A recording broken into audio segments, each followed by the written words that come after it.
नमस्कार दोस्तों और किसान साथियों, वेस्टीज किसान परिवार में आपका स्वागत है। दोस्तों, इस वीडियो में हम बात करेंगे सरसों की उन्नत खेती के बारे में। यहाँ पर हम भूमि उपचार से लेकर फसल की बुआई का समय, वैरायटी का चुनाव, बीज को उपचारित करना, बुआई के समय की देखभाल, खरपतवार नियंत्रण, नराई गुड़ाई, पौधे की छटाई और फसल में आने वाली बीमारियों के बारे में बात करेंगे। और इसी खेती में अगर आप वेस्टीज के ऑर्गेनिक प्रोडक्ट इस्तेमाल करते हैं तो जहाँ एक तरफ आपके केमिकल फर्टिलाइजर में 25% तक गिरावट आएगी, वहीं दूसरी तरफ आपके उत्पादन में 20% तक की वृद्धि होती है, जिससे आप और अधिक मुनाफा कमा सकते हैं। इस वर्ष सरसों का रेट तो आपने देख ही लिया होगा। पिछले वर्षों तक जहां सरसों का मंडी भाव 4,000-5,000 रुपए प्रति क्विंटल रहता था, वह इस वर्ष 8,000 और 8,500 रुपए प्रति क्विंटल तक रहा। तो इस बार तो किसान साथियों के पास अच्छा मौका है कि वह सरसों की एक अच्छी पैदावार करके अच्छा मुनाफा कमा सकें। किसान साथियों, आप अपनी सरसों में कोई सा भी फर्टिलाइजर डालते हो, जैसे DAP, urea, single super phosphate या फिर कोई भी स्प्रे कर रहे हो, आप जो कुछ भी फर्टिलाइजर अपने खेत में डाल रहे हैं, आपको प्रत्येक बार 20 से 25% फर्टिलाइजर का फायदा होगा। इस वीडियो में मैं आपको सरसों के बारे में 5 स्टेप्स बताऊंगा। आपको इस वीडियो को बस पूरा देखना है और ध्यान से सभी स्टेप्स को सुनना है। पहले थोड़ा सा सरसों के बारे में बात कर लेते हैं। तो दोस्तों, सरसों एक रबी तिलहनी फसल है और भारत सरसों का विश्व में सबसे अधिक उत्पादन करने वाला देश है। राज्यों की बात करें तो राजस्थान, मध्य प्रदेश, उत्तर प्रदेश, पंजाब, हरियाणा और गुजरात आदि राज्यों में सरसों का उत्पादन अधिक किया जाता है। मौसम की बात करें तो सूखा एवं ठंडा मौसम सरसों की खेती के लिए अच्छा रहता है। पानी की बात करें तो शुरुआत में मिट्टी में नमी होनी चाहिए, बाकी 1-2 पानी में फसल पककर तैयार हो जाती है। समय की बात करें तो अक्टूबर का महीना इसकी बिजाई के लिए सर्वोत्तम समय माना गया है। किसान साथियों, हम इस चैनल पर प्रत्येक महीने कृषि संबंधित कार्यों के लिए एक वीडियो बनाते हैं, जिसमें हम पंचांग में से कुछ ऐसी तारीखें बताते हैं कि जिसमें अगर आप बिजाई का कार्य करते हैं तो आपकी फसल में कीट, रोग, बीमारियां बहुत ही कम या कह सकते हैं कि नहीं के बराबर आएंगे। आप चाहें तो अपने सरसों की बिजाई उन तारीखों के हिसाब से भी कर सकते हैं। वीडियो का लिंक आपको ऊपर आई बटन या फिर नीचे डिस्क्रिप्शन में मिल जाएगा। अब बात करें पीएच की, तो 6 से 7.5 तक पीएच वाली मिट्टी में सरसों का उत्पादन अच्छा हो जाता है। समय अवधि की बात करें तो 110 से 145 दिन तक की अनेक वैरायटी आपको मिल जाती हैं। दोस्तों, वैसे मैं यहाँ पर सरसों के बारे में 5 स्टेप्स बताने वाला हूँ, लेकिन 5वें स्टेप के बाद मैं आपको कुछ ऐसी बातें बताऊंगा जिससे कि नए किसान साथी भी वेस्टीज के बेसिक प्रोडक्ट तो जरूर इस्तेमाल करेंगे ही करेंगे। आप बस वीडियो को आराम से देखिएगा और पूरा देखिएगा। स्किप करेंगे तो आपको आधी जानकारी मिलेगी और अधूरी जानकारी आपको आगे जाकर नुकसान दे सकती है। तो चलिए स्टेप 1 की बात करते हैं, जिसमें है बेसल एप्लीकेशन, यानी कि भूमि की तैयारी, भूमि का उपचार। बुआई से पहले खेत की 2 बार जुताई करनी चाहिए और आखिरी जुताई से पहले जब खेत में किसान साथी फर्टिलाइजर डालते हैं, जैसे डीएपी वगैरह या जो कुछ भी फर्टिलाइजर आप डालते हो, वहाँ पर आपको वेस्टीज के 3 प्रोडक्ट इस्तेमाल करने हैं: agri humic granules, agri Protek, agri 82। मात्रा की बात करें तो एग्री ह्यूमिक की मात्रा रहेगी 5 किलो, एग्री प्रोटेक की मात्रा रहेगी 300 से 500 ग्राम और एग्री 82 की मात्रा रहेगी 160 ml। ये जो मात्रा बताई गई है वह 1 एकड़ खेत के लिए है। इनको आप जुताई के समय भी डाल सकते हैं। इनको आप फर्टिलाइजर के साथ मिलाकर डाल सकते हैं। अगर आप फर्टिलाइजर के साथ डाल रहे हैं तो पहले आपको 20 से 25% तक फर्टिलाइजर को कम करना है, उसके बाद इन तीनों प्रोडक्ट्स को मिलाकर खेत में डालना है। इनको आप गोबर की खाद में भी मिलाकर डाल सकते हैं। तो उसके लिए गोबर की पकी हुई 100 किलो खाद में आपको ये तीनों प्रोडक्ट मिलाने हैं और अपने खेत में डाल देना है। फायदे की बात करें तो एग्री ह्यूमिक ग्रैनुल्स मिट्टी को भुरभुरा बनाता है, मिट्टी की उर्वरक क्षमता को बढ़ाता है। दोस्तों, जब खेत की मिट्टी भुरभुरी होती है तो पौधे की जड़ों की लंबाई ज़्यादा होती है और जब जड़ें लंबी होती हैं तो वह मिट्टी से ज़्यादा पोषक तत्वों को खींचकर पौधे को देती रहती हैं और पौधा भी मजबूती के साथ विकास करता है। एग्री प्रोटेक यहाँ पर मिट्टी जनित एवं बीज जनित रोगों का नियंत्रण करता है। यह एक बायोफंगिसाइड है। अगर आप इसका इस्तेमाल करते हैं तो आपकी भूमि में फंगस और फफूंद जैसी बीमारी नहीं आती हैं।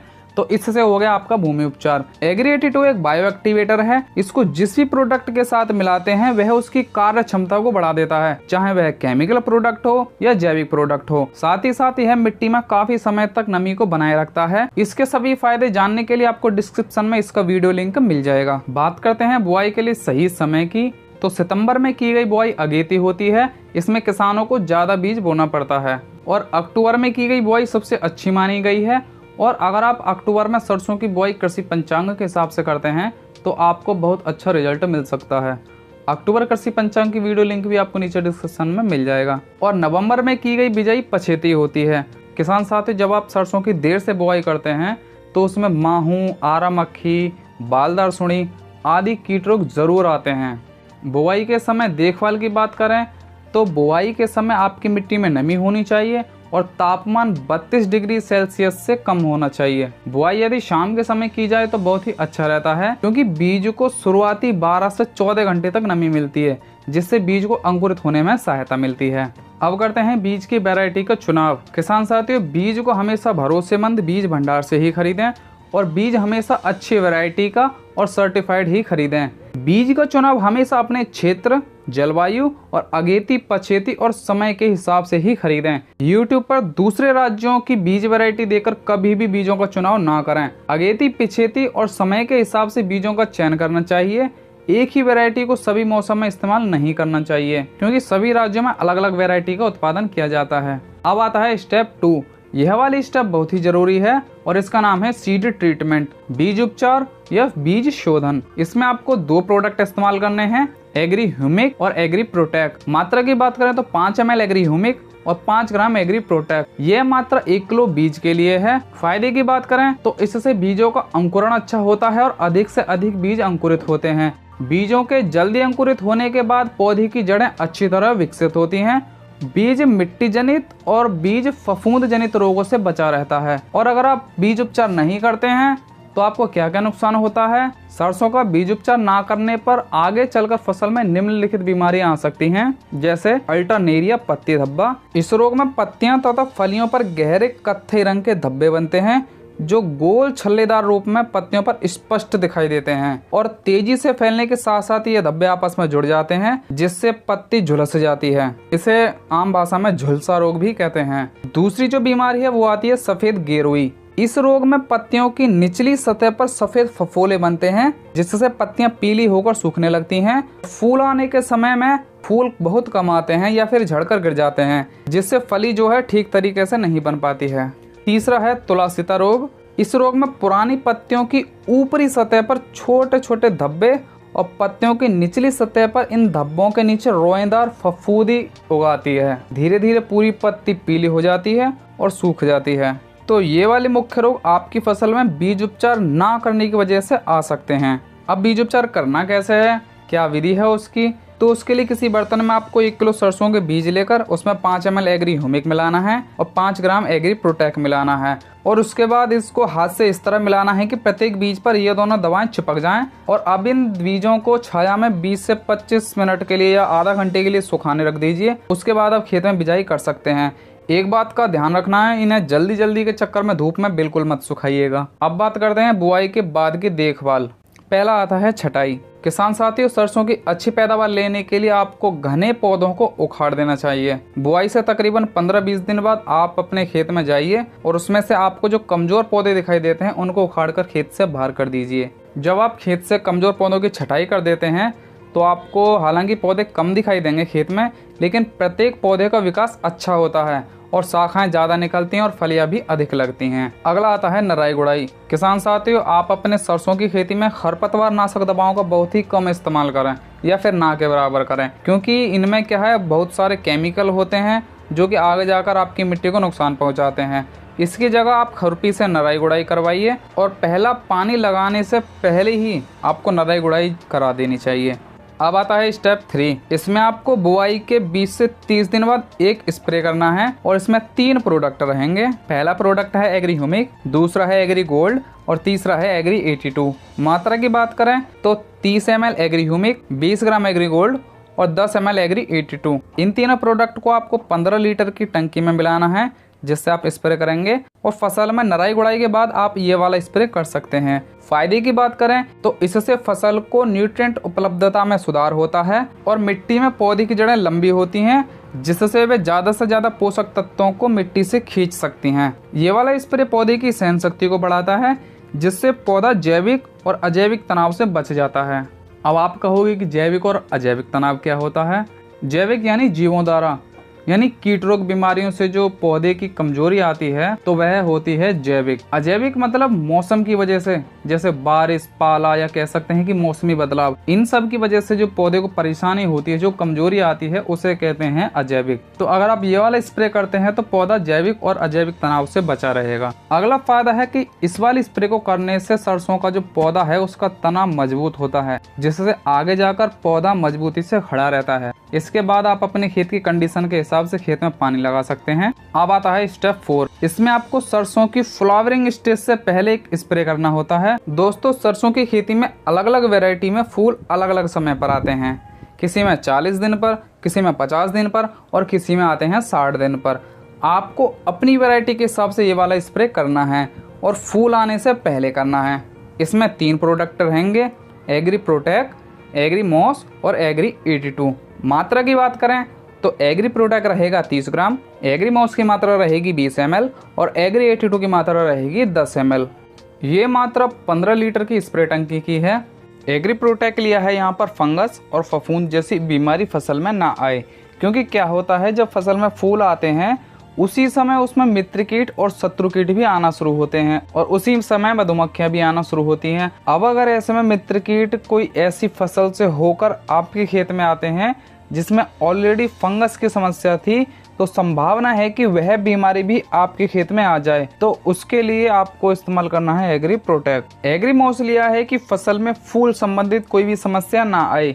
इसके प्रयोग से फूल अच्छी तरह आते हैं, फूल ज्यादा आते हैं और फूल झड़ते नहीं हैं। और फूल आने के बाद जो फली तैयार होती है उसमें दाना अच्छा बनता है और दाना बड़ा बनता है। और एग्री 82 यहाँ पर एक्टिवेटर का काम करता है। अब बात करते हैं सिंचाई की। तो फूल आने के समय फसल में सिंचाई की आवश्यकता होती है। उर्वरक की मात्रा की बात करें यानी फर्टिलाइजर की मात्रा की बात करें, दोस्तों यहाँ पर आपको खाद को एक संतुलित मात्रा में ही डालना है। अधिक उपज के लालच में कभी भी ज़्यादा फर्टिलाइजर बिल्कुल भी ना डालें।